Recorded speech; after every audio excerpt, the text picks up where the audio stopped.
Hello दोस्तों, नमस्कार, good evening, good morning.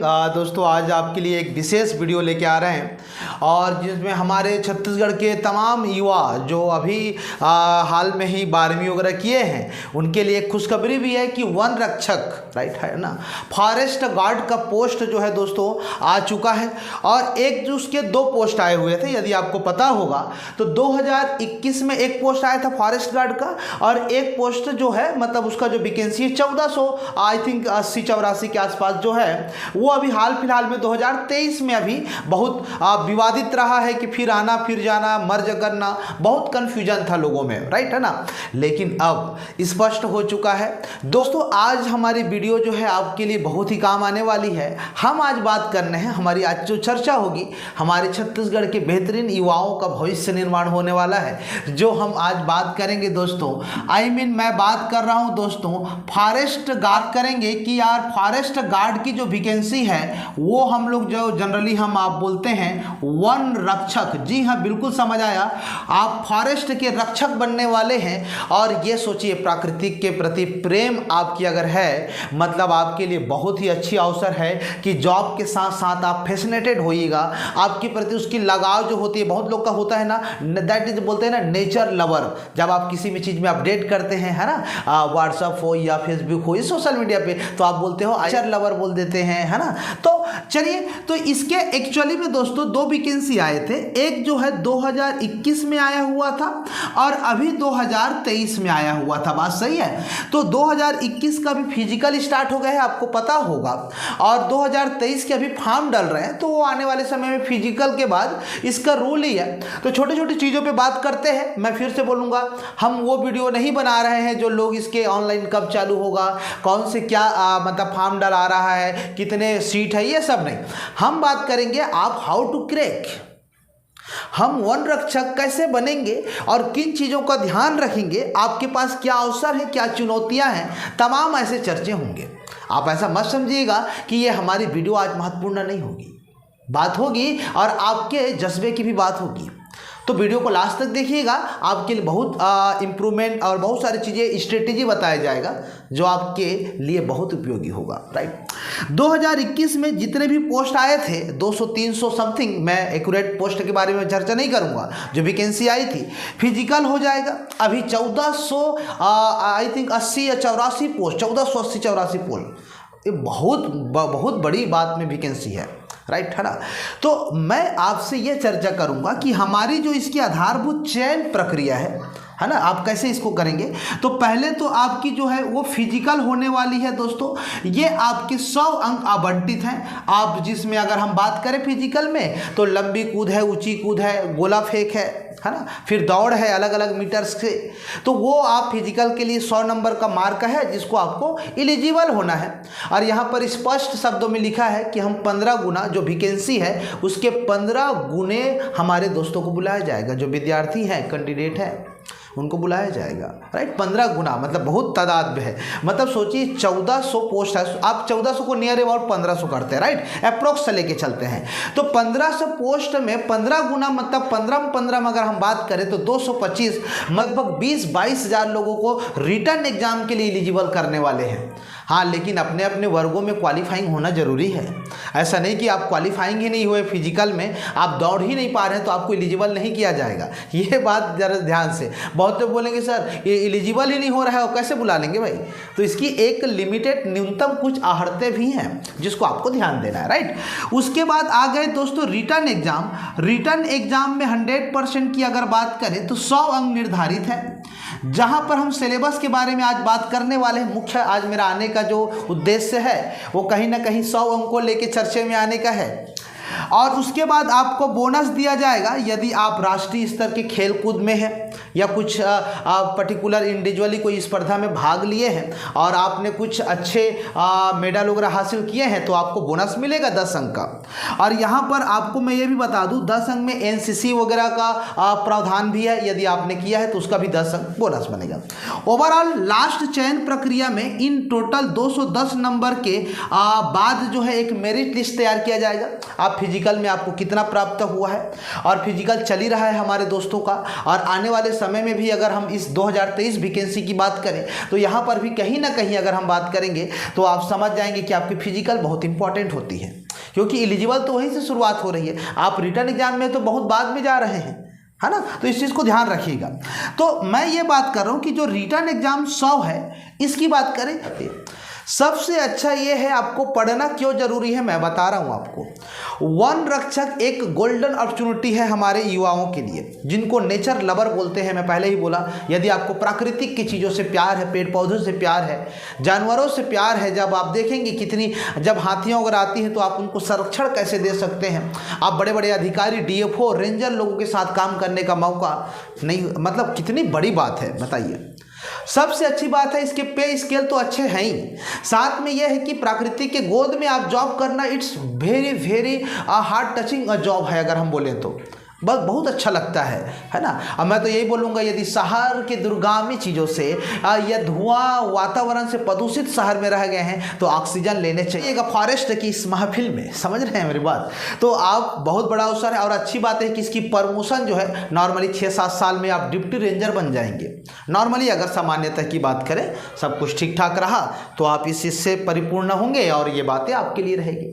तो चलिए मैं अब बात करता हूँ कि यार 100 अंक की आपकी तैयारी कैसे होगी। यदि आप फिजिकल का तैयारी कर लिए हैं, और फिजिकल का तैयारी अमूमन आप करते ही होंगे और बहुत अच्छा है आपका, आप कर लेंगे। हम तैयारी करते हैं यार 100 अंक के बारे में बात करेंगे कि इसकी तैयारी कैसे हो जाएगी। चलिए देखते हैं हमारे कि यार 100 अंक की अगर हम बात करें दोस्तों, 100 अंक की बात करें हम यहाँ पे, तो आप देखिएगा क्या बात होती है। ये जो जितने भी आपको सिलेबस में बस इतना बताया है, आप चाहे 2021 की वैकेंसी की बात लें जहाँ से आप फिजिकल जा रहे हैं, या फिर 2023 जो फॉर्म सबमिट होने वाला चालू हो गया है उसकी बात करें, तो 100 अंक ये मेजर है। और यहाँ पर ये नहीं बताएगा कि कौन से ऐसे सब्जेक्ट हैं जिसमें कितने अंक पूछे जाएंगे। सबसे बड़ा चीज़ ये है ना, तो आपको कुछ, हाँ 2 घंटे का इसमें समय मिलेगा, ये बात सही है। 2 घंटे में आपको दोस्तों 100 क्वेश्चन बनाना है, ये याद रखिएगा। मतलब एक क्वेश्चन 1 नंबर के लिए रहेगा प्रॉपरली, और जहाँ तक ऐसा स्पष्ट नहीं किया गया है, नेगेटिव मार्किंग का प्रावधान नहीं होना चाहिए। बिल्कुल मैं आपको बता दूं, नेगेटिव मार्किंग का प्रावधान यहाँ पर नहीं नज़र आता है, या कहीं पर उल्लेख तो नहीं किया गया है, ठीक है ना। मेरी बातों को समझ रहे होंगे मैं उम्मीद करता हूँ, और हमारी दोस्त जो जुड़ते हैं हमसे, बिल्कुल आपसे, आपकी ही तो बात बोल रहे हैं हम, आप हमसे बात कर रहे हैं, आपसे मतलब ऐसा थोड़ी कि इधर पीछे मुंह करके बात कर रहे हैं, हम आपके बारे में बता रहे हैं तो आपको अच्छे से समझाएंगे, राइट है ना। तो यहाँ पर लिखा है दोस्तों, पहला सामान्य ज्ञान लिखा है, बुद्धि क्षमता लिखा है, विश्लेषण क्षमता लिखा है, और ये दोस्तों ये न्यूमेरिकल एबिलिटी, दैट मीन्स अंगणित बोलते हैं आपको, है ना। आप मुझे बताइए यहाँ पर कहीं पर भी, और मैं देखा हूँ बहुत सारे जो हमारे यूट्यूबर हैं वो बिना सिलेबस के अपने हिसाब से बता रहे हैं कि 35 क्वेश्चन आएगा, 20 क्वेश्चन आएगा, क्या क्या नहीं बोल रहे हैं उन लोग। और ठीक है, अनुमान लगाना हर किसी का जायज़ है, कोई गलत नहीं बता रहा है। बट आपसे अगर हम थोड़ा सा इस बारे में चर्चा करें, जो मुझे ऐसा लगता है, ये भी मेरा पर्सनल ओपिनियन है ना, सबकी अपनी अपनी मनोदशा तैयार होती है इस मामले पे, और आपकी तो मनोदशा समझते ही हैं हम लोग। तो सामान्य ज्ञान की बात करें तो सामान्य ज्ञान 2 एस्पेक्ट से हो सकते हैं। एक होगा दोस्तों, ऐसा हो सकता है कि इंडियन जीएस के बारे में बात करें, या फिर हम सिंपल सी बात करें जीके ना, जिसको जीके कर देते हैं, जीएस ना कह के जनरल नॉलेज, राइट। और हम अगर इसके बारे में थोड़ी सी और संग्रहित करें चीज़ों को, तो दोस्तों ये जो हो जाएगा, यहाँ पर सीजीजीके के बारे में बात कर सकते हैं। तो इसका रोल जो है, मुझे ऐसा क्यों लगता है कि अगर नॉर्मली हिसाब से भी अगर आवंटित करता है तो ये कहीं ना कहीं दोस्तों 25 क्वेश्चन के आसपास हो सकता है, ठीक। बुद्धि क्षमता की बात करें, जिसको हम इंटेलिजेंसी के नाम से भी जानते हैं, या मैं ये बोलूँ इन दोनों को 2 और 3 को अगर हम बोलें तो एक प्रारूप में मैं ये बोल सकता हूँ दोस्तों, रीजनिंग, ठीक है। रीजनिंग का मतलब आप समझ गए होंगे, इसमें हम तार्किक योग्यता और मानसिक योग्यता की बात में करते हैं। मतलब इसमें 2 प्रकार के रीजनिंग होते हैं, नॉन वर्बल और वर्बल होते हैं, राइट है ना। इसमें बहुत सारे ऐसे रहेंगे कि डिसीजन मेकिंग, पूर्वाधारणा, कथन करवाही, ये सबको पढ़ना पड़ेगा आपको। और इसकी वेटेज अगर हम बोलें तो 25-25 के हिसाब से अगर बांट भी देते हैं तो आप बोलिए 25 और 25 कितना हो गया, 50 क्वेश्चन हो गया। ये देखिए, तो इसमें रीजनिंग की एक जो है वो तादाद ज़्यादा होने वाली है, ऐसा हमें प्रतीत होता है। और उसके बाद आपकी अंकगणित की अगर हम बात करें तो दोस्तों यहाँ पर 25 क्वेश्चन के हिसाब से आपने मैथ्स जो है टोटल हो सकता है अंकगणित, ठीक है। तो 25 क्वेश्चन भी बहुत होता है, आप समझ रहे हैं मेरी बात। और 50 क्वेश्चन यहाँ पर हो गया। टोटल मैथ्स रीजनिंग का अगर वेटेज बोलेंगे तो कहीं ना कहीं दोस्तों 75 क्वेश्चन के आसपास जा रहा है, अगर ज़्यादा नहीं तो। ये पहला पक्ष है, मेरी बात ध्यान से सुनिएगा, ये पहला पक्ष है जो एक मॉड्यूल तैयार किया है मेरे दोस्त, ठीक है। तो मॉड्यूल तैयार किया गया है, इस हिसाब से मैं बताने का प्रयास कर रहा हूँ। बट एक काम ये भी हो सकता है, अगर ज़्यादा कुछ नहीं करेंगे तो आप इसको इस किनारे से भी समझ सकते हैं। 35 या 40 क्वेश्चन के आसपास दोस्तों मुझे लग रहा है कि जीके को शिफ्ट कर सकता है, और ये जो है दोस्तों 70 या 60 क्वेश्चन के आसपास मैथ्स एवं रीजनिंग को कंप्लीट कर सकता है, क्योंकि इसके अलावा तो कुछ लिखा ही नहीं है, ठीक है। तो आप लेके चलिए, ज़्यादा से ज़्यादा करेगा तो सामान्य ज्ञान को कभी भी मैं ये लिखित में बोल सकता हूँ, और इस चीज़ का दावा भी है, क्योंकि ऐसे जब सिलेबस बनते हैं दोस्तों तो जीके को 50% कभी नहीं किया गया है, नहीं, बिल्कुल नहीं किया गया है, बिल्कुल नहीं किया गया है। आपका इसका वेटेज सामान्य ज्ञान का 35-40 के आसपास ही रहेगा, 50 कभी टच नहीं करेगा। हाँ, क्योंकि इसमें 4 अलग अलग कॉलम में बढ़ गए हैं, इसलिए बोल रहा हूँ। बाकी देखिए, अब दावा करना किसी के उसमें नहीं है। जब इनका हमारे बहुत सारे और भी परीक्षा हुए हैं व्यापम में कई दफ़ा हुआ है कि सिलेबस में कुछ थोड़ी सी अलग तालमोल कर दिया गया था, तो उसको फिर पता चला कि यार रीजनिंग ज़्यादा दे दिया है, गणित दिया ही नहीं। अभी सब इंस्पेक्टर में भी हुआ था ऐसा। तो मैं ज़्यादा ऐसा नहीं बोलूँगा, लेकिन एक अनुमान लेके चलिए। किसी के बारे में दावा करना सुनिश्चित नहीं होता है परीक्षाओं को लेके, क्योंकि आजकल अनिश्चितताओं का खेल है, अनसर्टेनिटी हो गया है चीज़ों को लेके, तो हम उस चीज़ से बचते हैं। लेकिन आप ये लिखिए कि ये जो है एक मोस्ट प्रोबेबिलिटी थिंग बता रहा हूँ कि ये होने की संभावना थोड़ी सी ज़्यादा प्रबल होती नज़र आती है। ये चलिए ये ना हो, लेकिन ये तो होना तय है। तो आप लेके चलिए, रीजनिंग और मैथ्स को धुआंधार करना है। और सामान्य ज्ञान की जहाँ बात करूँ, इंडियन जीके और सीजी जीके की बात करें, तो इस बात को आपको समझना पड़ेगा कि आप जीएस को ज़्यादा वेटेज ना दें। ये फैक्चुअल चीज़ होती है, जैसे संविधान सभा का गठन कब हुआ था, ये युद्ध कब हुआ था, हल्दी घाटी का युद्ध कब हुआ था, ठीक है। या फिर आपको बोला जाएगा 243 में पंचायती राज है, तो मतलब ऐसा बोला जाएगा। ये बोला जाएगा कि जो 52 अमेंडमेंट है ना, ठीक है, 52 का अमेंडमेंट संविधान संशोधन में क्या हुआ था, दल बदल कानून क्या है, फैक्चुअल चीज़ों को पूछा जाएगा, है ना। मतलब आपको बोला जाएगा बनिहाल दर्रा कहाँ है, ठीक है ना। फिर आपको पूछा जाएगा कि यार काराकोरम कहाँ है। ये सब चीज़ें फैक्चुअल चीज़ें, या इस नदी की लंबाई कितनी है, या इस नदी का उद्गम कहाँ है, विसर्जन कहाँ है। आप लेके चलिए कि इसको कोई भी जो हमारे अलग अलग पब्लिकेशन के बुक होते हैं, आप किसी से भी पढ़िए, आप हमें व्हाट्सअप करिएगा, आपको डिटेल भी बता देंगे। लेकिन हम लोग इसमें आपसे बचते हैं कि कोई पब्लिकेशन का नाम ना लें। हाँ, लेकिन आपके पढ़ने के तौर तरीके सिर्फ फैक्चुअल होनी चाहिए, one liner, right, one liner चीज़ों को पढ़ेंगे। साइंस में जैसे अगर हम बात करें, आत्महत्या की थैली क्या होती है, टीएसएस हार्मोन्स का क्या काम होती है, क्या ए बी दोनों का अगर माता पिता का खून है तो उसका जो आने वाला संतान है वो कौन से ब्लड ग्रुप रहेगा, राइट, है ना। तो ये बहुत सारी चीज़ें हैं, है ना। विषाणु का जनक किसको कहते हैं, मतलब कौन खोज किया, ठीक है ना। इंसुलिन का क्या है, तो तमाम चीज़ें फैक्टोरियल के बेस पे बनेंगी। तो इस चीज़ को ध्यान दीजिएगा, चाहे वो संविधान हो, इतिहास हो, भूगोल हो, इकोनॉमिक हो। इकोनॉमिक में आप जानते हैं जीडीपी क्या होता है, बैंक दर क्या होती है, रेपो रेट क्या होती है, सबको आपको याद करना पड़ेगा। साथ में थोड़ा मोड़ा करेंट अफेयर को भी देख लीजिएगा, है ना। हो सकता है 4-5 क्वेश्चन करेंट अफेयर से भी हो। अब इसने स्पष्ट नहीं किया है ना, हो सकता है कि आने वाले समय में ये बात आपसे परिपूर्णता हो कि जब रिटर्न एग्जाम में जो क्वालिफाइड हो जाएंगे, मतलब फिजिकल के बाद जो रिटर्न में अपेयर होने वाले रहेंगे, उस समय हो सकता है सिलेबस को एक बार और डिफाइन कर दे। अब हम वीडियो पहले बना रहे हैं तो ये अनुमान ही है हमारा। तो मैं उम्मीद करता हूँ कि आपकी सबसे बड़ा चैलेंजिंग जो है सामान्य ज्ञान ना हो के, क्योंकि ये आदतन कोई भी छोटी सी बुक लेके लोग पढ़ना चालू करते हैं और सवाल भी उसमें आ जाएगा। छत्तीसगढ़ की बात करें तो छत्तीसगढ़ की स्थापना कब हुई थी, राजधानी क्या है, कलचुरी शासन का एक पहला राजधानी पूछ देगा, तुमाड़ जो होता है, कोई कल्चर एक्टिविटी का पूछ देगा, समझ रहे मेरी बात। बजट में क्या है, यहाँ का उद्योग सेक्टर में कितनी आवंटित है, कितनी बोलना चाहिए कि सकल घरेलू उत्पाद में कितनी हिस्सेदारी है। तो ये फैक्चुअल बेस पे होती है।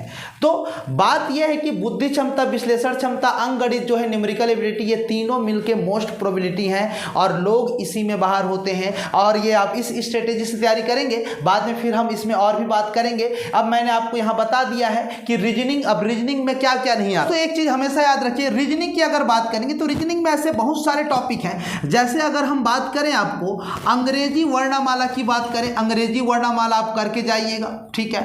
एक होते ही कूट भाषा होती है दोस्तों, कूट भाषा जिसको आप डिकोडिंग कोडिंग कहते हैं। एक होगा फिर आपका पासा हो गया, राइट है ना। फिर दिशा निर्देश हो गया, मैं शॉर्ट में बता रहा हूँ आपको, दिशा निर्देश हो गया, पासा हो गया, रैंकिंग हो गया ना दोस्त, रैंकिंग हो गया। इसके अलावा अगर हम बात करेंगे तो बैठक व्यवस्था हो गया, है ना। फिर उसके बाद न्याय निगमन एक होती है चैप्टर, न्याय निगमन होती है, सिलोनिज जिसको बोलते हैं आप, ठीक है। इसके अलावा अगर हम जाएंगे दोस्तों तो अलग अलग चैप्टर और भी हैं, जैसे घड़ी है ना, कैलेंडर है, ये सब रीजनिंग के अंतर्गत आने वाले बेस्ट टॉपिक है दोस्तों। कैलेंडर हो गया, घड़ी कैलेंडर हो गया। इसके अलावा अगर हम बात करें दोस्तों यहाँ पे लुप्त पद ज्ञात करना हो गया, लुप्त पद ज्ञात करना हो गया, श्रृंखला हो गया, सभी तमाम चीज़ें आएंगी, बिल्कुल तमाम चीज़ें आने वाली हैं। श्रृंखला के अलावा अगर हम बात करें यहाँ पर तो दोस्तों आकृति गिनना, मतलब दिए गए चित्र में आकृति त्रिभुज की फाइंड आउट करना, आयत की या वर्ग की काउंटिंग करना, ये सब चीज़ें आती हैं। उसके अलावा पजल एक होता है दोस्तों, पजल हो जाएगा। ऐसे करके बहुत सारे और ढेरों हैं जो उसको मैं अभी नहीं बता रहा हूँ। पाई चार्ट भी हो गया, इवन कोई दिक्कत नहीं है। गणित की बात आप जानते हैं कि यार संख्या पद्धति हो गया, मैं शॉर्ट में लिख देता हूँ। सरलीकरण हो गया, है ना, सरलीकरण पढ़ेंगे आप। सरलीकरण के अलावा अगर हम बात करें तो लासा मतलब आपकी मासा, या हम यूँ बोले लघुत्तम महत्तम समापवर्त। फिर घातांक करनी हो गया, राइट है ना। फिर अनुपात हो गया दोस्तों, अनुपात पढ़ेंगे, साथ में समानुपात हो गया। और इसके बाद हम पढ़ लेते हैं औसत, राइट है ना। तो ये सब चीज़ें रहेंगी साथ में। फिर आप आएंगे तो प्रतिशत पढ़ेंगे, प्रतिशत के बाद लाभ हानि हो गया। और उसके बाद आप CI और SI पढ़ेंगे, है ना, मतलब साधारण ब्याज और चक्रवृद्धि ब्याज हो गया। फिर अगर हम बात करेंगे दोस्तों समय कार्य की, ठीक है, फिर पानी टंकी हो गया, चाल दूरी समय हो गया, रेलगाड़ी हो गया दोस्तों, रेलगाड़ी हो गया, नाव धारा हो गया। ऐसे तमाम चीज़ों को करके जाना पड़ेगा, क्योंकि 25 क्वेश्चन, मान लो अगर हम बात करें गणित में अगर टोटल 25 क्वेश्चन भी आता है तो इसने सभी टॉपिक को करके जाना पड़ेगा। और बिल्कुल ये 2 घंटे का जज्बा है दोस्तों, 2 घंटे में 100 क्वेश्चन बनाना आसान नहीं होगा, क्योंकि गणित रीजनिंग का वेटेज ज़्यादा है, यहाँ पर जीके का बहुत कम है। हाँ बिल्कुल सही बात है। तो आपको समझना पड़ेगा इस 25 क्वेश्चन में आपको कैसे डील करना है। तो आपको 5 सेकेंड मेथड सीखना पड़ेगा। सर होता क्या है, आइएगा हमारे क्लास में, हम सिखाएंगे भी। ऑफलाइन भी क्लास चल रही है, ऑनलाइन भी है। आप देखिए मेरे बहुत सारे वीडियो भी डले हैं यूट्यूब में मेरी, आप जाइए ब्रिजेश दर्शन सर्च मारेंगे तो बहुत सारे वीडियो हैं, आप उसको भी देखना चालू कर सकते हैं, बिल्कुल कोई दिक्कत नहीं है। क्योंकि मेरे बहुत सारे दोस्त जो हैं ग्रामीण क्षेत्र से इस फॉर्म को डाल रहे हैं, और जिनकी गणित रीजनिंग, चलो थ्योरी है आप रट लोगे, गणित रीजनिंग के लिए मेहनत करनी पड़ती है, आप भी जानते हैं। और यदि आप फिजिकल अच्छे नहीं किए हो तो आपका ये बड़ा अवसर मिलेगा कि आप गणित रीजनिंग को बढ़िया से करिए। तो आप हमारे साथ जुड़ सकते हैं, हमारे बहुत सारे कोर्स भी हैं। मैं ये नहीं बोलता, मैं लगातार हमारे यूट्यूब पे भी वीडियो डल रही है, आप उसको भी देखिए। This is the very very helpful, आपके लिए बहुत ज़्यादा ये हेल्पफुल हो रहा है। लेकिन जिसको पर्टिकुलर हमारे क्लास ज्वाइन करना है वन रक्षक के लिए, वो एप्लीकेशन डाउनलोड करेंगे, ड्रीम दर्शन एप्लीकेशन, गूगल प्ले स्टोर में जाके। जी हाँ, आप बहुत कम फीस पे घर में बैठ के, सोचिए वन रक्षक का तैयारी करने के लिए हमारे ऐसे बहुत सारे दोस्त हैं जो बिलासपुर, रायपुर, अलग अलग शहर में आके कोचिंग कर रहे हैं। तो सोचिए कोचिंग की फीस तो अलग निर्धारित रहती है, लेकिन साथ में सबसे बड़ा चुनौती है वहाँ का रेंट रहना। समझ रहे हैं रेंट कितने ज़्यादा हो गए हैं। उसके अलावा आप देख पाएंगे कि वहाँ की जो आपकी टिफ़िन वगैरह चालू करवाओगे, फिर नाश्ता पानी, कितने सारे अलग बहुत सारे एक्सपेंसिव खर्चे हो जाते हैं। और शहर में आके पढ़ा कौन है, पहले तो घूमा ही है सही बात है ना। तो बात बस यही है, मैं समझाना चाहता हूँ कि हमारे ऐसे ग्रामीण अंचल से दोस्त जो बिल्कुल जेन्युइन तैयारी कर रहे हैं वन रक्षक का, आप ठहरिए, सोचिए। आप ज़्यादा खर्चा नहीं कर पाएंगे तो जुड़ने का मौका हमारे साथ है, बहुत ही कम फीस पे। यदि कोई एकदम लेके चलो कि यार बहुत ही पुअर है, गरीब है, जो जेन्युइन लगता है हमें, आपका फीस और कम होगा। मैं ये आपको पहले ही बता चुका हूँ और आज भी बता रहा हूँ। हमें कॉल करिए, दिए गए नंबरों पर कॉल करिए, आपके लिए जितना भी हो सकता है मदद करेंगे। फीस बहुत कम रहेगी आपके लिए, इंस्टॉलमेंट में भी रहेगा, या फिर बोलेंगे तो बहुत कम ही फीस है ऑलरेडी हमारा। आप हमसे जुड़ेंगे तो अच्छा लगेगा, और आपकी निकालने की या फिर रिटर्न एग्जाम की जिम्मेदारी मेरी रहेगी। कोई परेशानी वाली बात नहीं है। धुआं हम वहाँ भी उड़ाते हैं जहाँ पर पैसे नहीं रहते हैं। ऐसा ज़रूरी नहीं है कि लोग मतलब कोचिंग चला रहे हैं तो कहने का मतलब हर चीज़ पैसे का मोहताज होगा, नहीं। आपकी जज्बे, आपकी जुनून, आप हमें बोलिए तो ज़रा सर हमको मदद चाहिए, हम करके दिखाएंगे, वन रक्षक बन के दिखाइए, आइए ना, हम करते हैं आपके लिए मदद, क्यों नहीं करेंगे। लेकिन सच्चा इंसान होना चाहिए, मेहनत का एक जुनून दिखना चाहिए उसके करने के लिए। मदद मेरे तरफ से बिल्कुल रहेगा, आप किसी से भी पूछ लेना। बहुत लोगों को पता है कि इस मामले पे हमारी संस्था या फिर इवन मैं अगर शामिल हैं चीज़ों को लेके तो बहुत आगे लेके जा रहे हैं, सिर्फ हेल्पफुल के लिए। ऐसा बिजनेस ओरिएंटेड नहीं है। हमारे वीडियो लगातार सब चीज़ बने हुए हैं, एक वीडियो में आप ये नहीं बोल सकते कि सर समझ नहीं आया। इतनी मस्त मौले बिंदास अंदाज से आपसे बात करते करते हम क्लास लेंगे, आपकी स्माइल बता देगी कि आप कितने चाहते हुए पढ़ाई कर रहे हो। वन रक्षक के लिए बेस्ट विशेष है मेरे दोस्तों, और आप जितना शेयर करेंगे इस वीडियो को वहाँ तक पहुँचाइए, क्योंकि हमारी जो मंशा है कि हम ग्रामीण अंचल के तमाम दोस्तों तक पहुँचें जो इस बहुत भयंकर बड़ी खर्चों वाली कोचिंग में नहीं आना चाहते हैं, जो घर में बैठ के आराम से पढ़ना चाहते हैं। मदद के लिए हम हमेशा रहेंगे। Thank you very much. ये फिर से मुलाकात करेंगे, तब तक के लिए शुक्रिया, थैंक यू वेरी मच। और मुलाकात होते रहेंगे, तब तक के लिए नए नए वीडियो और आते रहेंगे आपके लिए। चलिए शुक्रिया, थैंक यू वेरी मच दोस्तों।